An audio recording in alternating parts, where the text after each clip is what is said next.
My twins chose their deadbeat bio. Dad over the man who raised them for 13 years and said he was never their real father.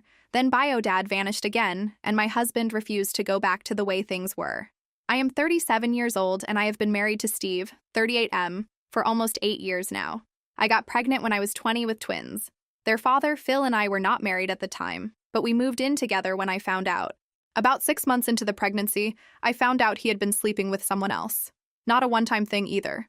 It had been going on for months. I left, moved back in with my parents, and had the twins, Claire and Noah, on my own. Phil showed up at the hospital when they were born. He held them, took photos, and then basically disappeared for the next 2 years. No child support, no visits, nothing. Then he came back around when they turned 2, spent a few weekends with them, and vanished again. This became his pattern. He would resurface every year or two, be the fun guy for a few weeks, and then leave again. I stopped counting on him for anything after the first 2 cycles of this. My parents helped me a lot during those early years. My mother watched the twins while I worked, and my father, before he passed, made sure I had a stable place to live. He left me the house I grew up in, a large old property on the edge of New Haven, the town I have lived in my whole life. It needed work, but it was mine, and it gave us stability I would not have had otherwise. I met Steve at a friend's wedding when the twins were 3. He had known me loosely through mutual friends, but we had never properly talked before. He was not looking for a relationship, and neither was I, honestly. We just started spending time together, and it built slowly. When things got serious, he was upfront with me. He said he had never thought much about having kids of his own, and was not sure what kind of role he could play with the twins. I appreciated that he said it instead of pretending.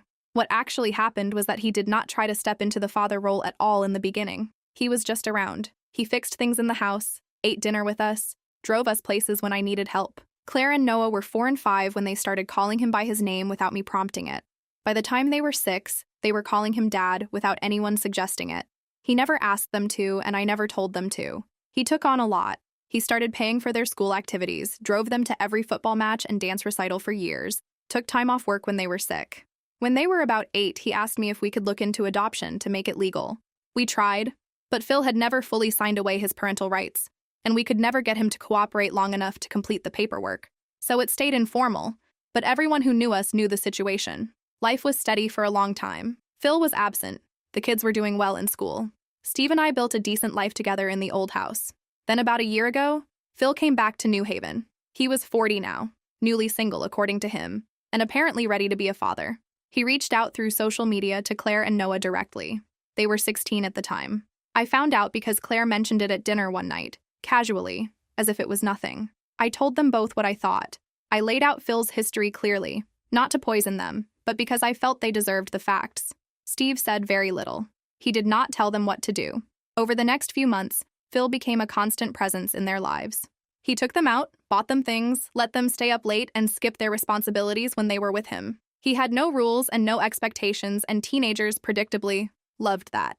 At home, things shifted. Claire and Noah stopped talking to Steve the way they used to. They stopped asking him for advice. They started treating the house rules as optional, and when Steve enforced them, they acted as if he was being unreasonable. The breaking point came on a Tuesday evening in March. Steve had asked Noah several times over 2 weeks to stop leaving his sports gear in the kitchen. It was a basic house rule, one he had reminded all of us about repeatedly. That evening he came home and the kitchen was covered in muddy gear again. He told Noah, calmly, to clean it up. Noah said something along the lines of Steve not being in a position to tell him what to do because he was not his real father. Claire was sitting at the table, and she agreed. She said Steve had only ever been around because he wanted children and could not have his own. Steve did not respond. He put his keys on the counter, went upstairs, and left the house within 20 minutes. He stayed at his brother's place that night. I heard what happened because Claire told me herself, without seeming to think it was a big deal. I sat both of them down that night and told them exactly what I thought. I told them what Steve had done for them over the years, specifically. The surgeries he had sat through with them, the teachers he had emailed, the money he had spent on things Phil never contributed a cent toward. I told them Phil would be gone again before the year was out. They did not believe me about Phil. They thought I was just trying to protect Steve. Steve came home the next day. He did not bring up what the kids said to me in detail, but his behavior changed after that. He stopped driving them to practice. He stopped covering their activity fees. He was polite at dinner, but he did not engage beyond that. He was not cruel to them. He was just done. My mother called me 2 weeks later after Claire went to her crying. She told me I needed to get Steve to move past it because they were just kids and did not mean it. I told her I was not going to do that. That is where things stand right now. I am posting because I genuinely do not know what people think about this situation. Steve has not asked for anything from me. He has not threatened to leave. He is just different now, and I do not blame him. Update 1. A lot happened in the 6 weeks since I posted. The first thing was Phil. Exactly as I said he would, he stopped responding to the twins' messages around the 5-week mark. No fight, no argument. Claire tried calling him multiple times and got nothing. Noah sent him a long message and received a one-line response saying Phil was dealing with some things and would be in touch. That was 3 weeks ago, and there has been no follow-up. Claire came to me on a Sunday morning and sat at the kitchen table without saying anything for a while. She eventually said she did not understand how he could just stop. I did not say I told you so. I just told her that this was not new behavior from him and that it was not about anything she had done. Noah was quieter about it. He stopped bringing Phil up entirely, which with him usually means something is sitting heavier than he is letting on. What I did not expect was what happened next with Steve. About 2 weeks after Phil went silent, Noah knocked on the door of Steve's home office one evening. I was in the other room and could hear pieces of it. Noah asked if Steve could look over an application he was filling out for a summer engineering program. Steve said he would look at it. That was it. No big conversation, no apology in that moment. Just that. I did not interfere. I did not coach Noah to do it. He did it on his own. The following week, Claire left a note under Steve's coffee mug one morning before school. I did not read it. Steve did not mention it to me that day. 2 days later, he mentioned it briefly, just saying she had written something and that it was a lot to take in. He did not share the contents, and I did not ask. Steve and I talked that weekend, just the two of us, after the kids were out of the house. He said he appreciated that I had not pushed him to pretend nothing happened. He also said he was not going back to where things were before, and that he needed me to understand that. I told him I did understand that. He is still cordial with the twins. He helped Noah with the application. He acknowledged Claire when she spoke to him, but he no longer initiated anything with them. He was not their father in the way he used to be, and he was not going to act like he was. Around this time, my mother came over unannounced, which she does sometimes. She started talking about how the twins were struggling and how the house felt cold. Steve was not home. I let her finish, and then I told her that the house felt different because things were different, and that was a direct result of what the kids said. She told me I was being rigid. I told her I was being honest. She left without staying for dinner, which was unusual for her. I also want to mention something I did not include in the original post because I did not know if it was relevant. When the twins were about 12, Phil had come back one of those times, and Steve had driven 4 hours round trip to pick up sports equipment Phil had promised to get them, and then canceled on. He did that without being asked. Claire and Noah knew about it at the time. I brought this up to them after the kitchen incident, not Steve. Claire said she remembered it. She did not say anything after that. The twins are still home, still in school, still living their lives. Steve and I are fine between ourselves. He started spending more time on his own projects, things he had put aside for years. He picked up woodworking again, something he had stopped when the kids were young because there was never time. I think that covers where things are. I will update again if something changes. Update 2. 2 months have passed and a few things have moved. Steve and I found out I was pregnant. It was not planned, but it was not entirely a surprise either, given that we had been talking about it loosely for about a year. We found out on a Wednesday and told the twins the following Saturday morning at breakfast. Claire and Noah's reaction was not what I expected. I thought there would be tension, maybe some withdrawal. Instead, Claire immediately asked about the due date and whether we knew if it was a boy or a girl. Noah said almost nothing for a few minutes and then asked Steve if he was happy about it. Steve said yes. Noah nodded and went back to his food. Later that day, Claire came to find me while I was in the garden. She asked whether Steve was going to treat the new baby differently than he had treated them. I told her that was her question to ask him, not me. She went inside, and I have no idea if that conversation happened. The relationship between Steve and the twins did not suddenly shift back to what it was.